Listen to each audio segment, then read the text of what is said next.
Le 1er octobre dernier, la Tour Eiffel, le plus célèbre de nos monuments français, a brillé de rose pendant quelques minutes. Elle était éclairée tout en rose. Un spectacle splendide à l'occasion du mois d'Octobre Rose pour aider la lutte contre le cancer. Bienvenue dans l'épisode 142 du podcast Fluidité et aujourd'hui on va parler un peu de culture. En effet, j'aimerais vous parler de ce mois d'Octobre Rose et de tout ce qu'implique cet événement dans notre pays, pourquoi il est si important pour les femmes, et je vous expliquerai le vocabulaire en lien avec ce sujet médical. Alors restez à l'écoute.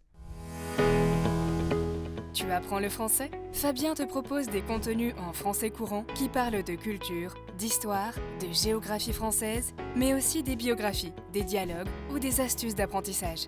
Bienvenue dans le podcast Fluidité.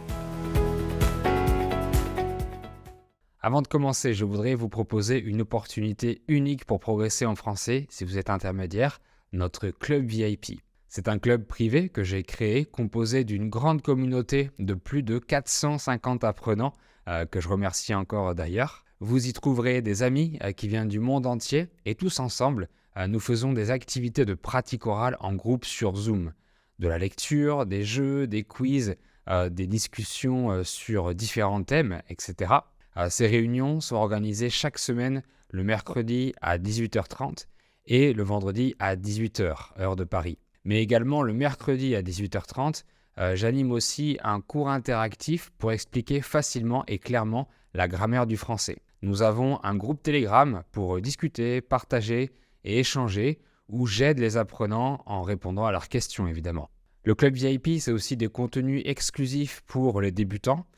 Tout mon podcast sans aucune publicité, des transcriptions bilingues pour comprendre rapidement ou encore des listes de vocabulaire PDF pour enrichir votre lexique. Tout le monde est bienvenu et vous pouvez rester autant de temps que vous voulez. Pour rejoindre le club VIP, cliquez sur le lien dans la description. Alors, depuis le 1er octobre et pendant tout le mois en France, tout le pays se met à la couleur rose. C'est Octobre Rose. Mais alors, qu'est-ce que c'est ? C'est une campagne qui existe depuis quelques années dans plusieurs pays et en France, ça fait depuis 20 ans que tous les ans, tout le pays organise Octobre Rose pour se mobiliser et apporter son soutien à une association qui s'appelle le Ruban Rose. C'est une association qui aide à la lutte contre le cancer du sein, donc en très grande majorité chez la femme. Ici, pour une catégorie de personnes, on peut utiliser le mot « chez » pour dire « parmi », donc chez la femme. Un ruban, c'est une petite bande de tissu et en ce qui concerne le combat contre des maladies, il y a différentes couleurs de ruban qui symbolisent chacune une action de santé. Le ruban rouge pour lutter contre le sida, le bleu pour le cancer de la prostate, le rose pour le cancer du sein, etc. L'association Pink Ribbon en anglais a été créée en 1992 par Evelyn Lauder et le magazine Self Magazine. Evelyn Lauder, c'était la vice-présidente du groupe Estée Lauder, une multinationale de cosmétiques, de soins ou autres produits de beauté qui existe depuis 77 ans et que vous connaissez déjà peut-être. C'est à partir de 1989 qu'Evelyn a commencé à s'investir personnellement dans la recherche contre le cancer du sein en fondant une unité de dépistage et de soins de cette maladie à New York. Donc le dépistage, c'est l'ensemble des examens que l'on fait pour chercher une maladie chez une personne. Et un soin, c'est l'action de se soigner. En France, c'est à partir de 1994 que le groupe Estée Lauder s'est associé avec Marie-Claire pour former le Ruban Rose, qui s'appelait autrement avant 2020. Et Marie-Claire, c'est pas une dame, mais c'est un magazine de mode mensuel féminin. L'association est en grande partie financée par des mécènes ou des bienfaiteurs, qui sont des marques, des enseignes, ou des entreprises qui vont apporter financièrement leur soutien. Donc on dit en français soutenir une personne, une association ou une équipe sportive par exemple. Les principales missions de l'association Ruban Rose sont premièrement de soutenir la recherche contre le cancer du sein. Le mot en français est la recherche et un scientifique qui fait des recherches s'appelle un chercheur. Donc attention à ce petit paradoxe. Quant au verbe chercher et rechercher, ils sont parfois synonymes, mais rechercher signifie qu'on utilise une méthode spécifique pour arriver à un résultat. L'autre objectif de l'association Ruban Rose est de sensibiliser et informer le grand public sur les cancers du sein et l'importance cruciale du dépistage régulier, donc des examens recommandés. Et pour ça, chaque année, il crée une grande campagne nationale qui s'appelle Octobre Rose. Pendant tout le mois d'octobre, il y a des événements un peu partout dans le pays dans le but de faire de la prévention et récolter des fonds pour l'association. On peut dire récolter ou collecter des fonds, de l'argent. Ces événements peuvent être des courses ou des marches à pied solidaires organisées dans les grandes villes, mais aussi des ventes aux enchères, des soirées dansantes ou encore plein d'autres choses. Bref, les autres associations, les collectivités ou les mairies font de leur mieux durant ce mois complet pour créer de belles choses pour Ruban Rose. Et tous les bénéfices collectés de ces activités seront reversés directement à l'association. Ici, reverser est synonyme de redonner de l'argent.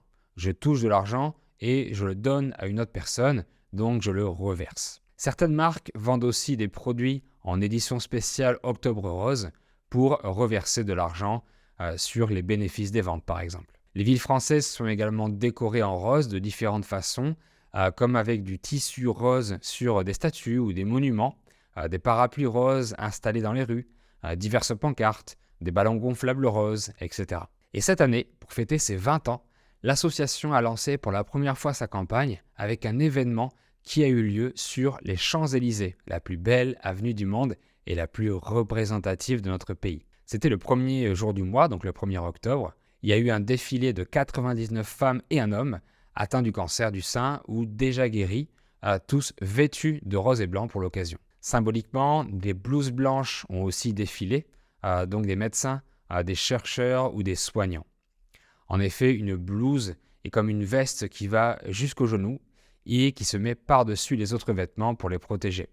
Et le personnel soignant ou scientifique porte généralement une blouse blanche. Ce défilé était accompagné en chansons grâce à Jennifer, une chanteuse française très célèbre. D'ailleurs, je vous laisse le lien de cet artiste sur Spotify si vous voulez écouter sa musique pour votre contact avec le français. L'événement a été présenté par les marraines d'Octobre Rose 2023, 3 femmes très médiatiques faisant partie de la culture française qui ont été touchées par un cancer du sein, mais qui en ont guéri. Et le masculin d'une marraine se dit un parrain. Oui, très bien. La première de ces 3 marraines s'appelle Evelyne Delia et elle est présentatrice de la météo sur TF1 depuis plusieurs années. Les Français adorent regarder les prévisions météorologiques pour savoir le temps qu'il fera demain ou dans les prochains jours et on appelle cela la météo. Et Evelyne Delia présente la météo tous les jours depuis 30 ans sur la première chaîne nationale qui s'appelle TF1. Donc elle est vraiment très connue. La deuxième marraine d'Octobre Rose est Claudia Tagbo. C'est une humoriste de stand-up, donc quelqu'un qui fait des sketchs en spectacle. Et la troisième se nomme Alice Detolenaer, une ancienne mannequin et Miss Bourgogne 2010. Je la connaissais pas, mais je connaissais son compagnon, le nageur français Camille Lacour, quintuple champion du monde de natation. Oui, en français, le prénom Camille est mixte, utilisé pour les hommes ou pour les femmes. Et c'est durant ce défilé que 3 monuments emblématiques de Paris ont été éclairés en rose. L'Arc de Triomphe, l'Assemblée nationale et la célébrissime Tour Eiffel. Un magnifique spectacle. Notre tour est illuminé en rose depuis plusieurs années pour cette occasion, mais pour les autres monuments, c'était la première fois. Donc on voit bien que cet événement annuel prend de l'ampleur et tant mieux. D'ailleurs, l'année prochaine, si vous visitez Paris le 1er octobre, il y a des chances pour que vous voyez la Tour Eiffel parée de rose. Parée veut dire décorée et embellie. Je l'ai dit, l'objectif de cette campagne est aussi la sensibilisation et la prévention pour toutes les femmes. Alors l'association déploie différents moyens comme la distribution de kits de prévention destinés aux organismes médicaux comme les pharmacies, les cliniques, les maisons de santé, les cabinets médicaux et ainsi de suite. Et ce kit inclut une brochure d'information sur les cancers du sein, un flyer sur l'association et une affiche sur l'autopalpation. Palper, ça veut dire examiner en touchant.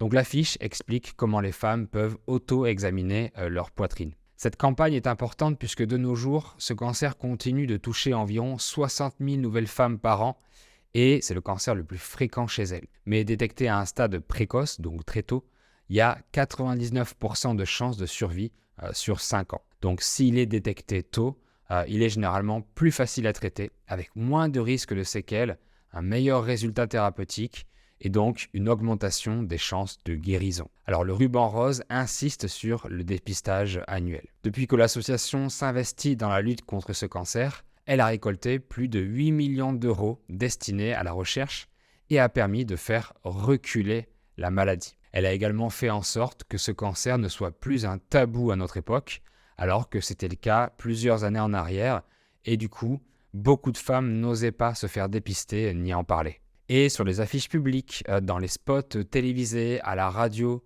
ou par d'autres moyens de diffusion de la campagne, on peut entendre ou voir une femme clamer le slogan du ruban rose de cette année « La recherche sauve des vies, elle a sauvé la mienne ». Voilà, un petit épisode assez court mais riche en vocabulaire.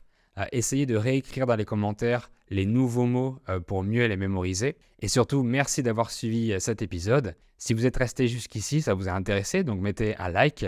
N'hésitez pas à vous abonner à ma chaîne YouTube et à mon podcast. Et quant à moi, je vous dis à bientôt.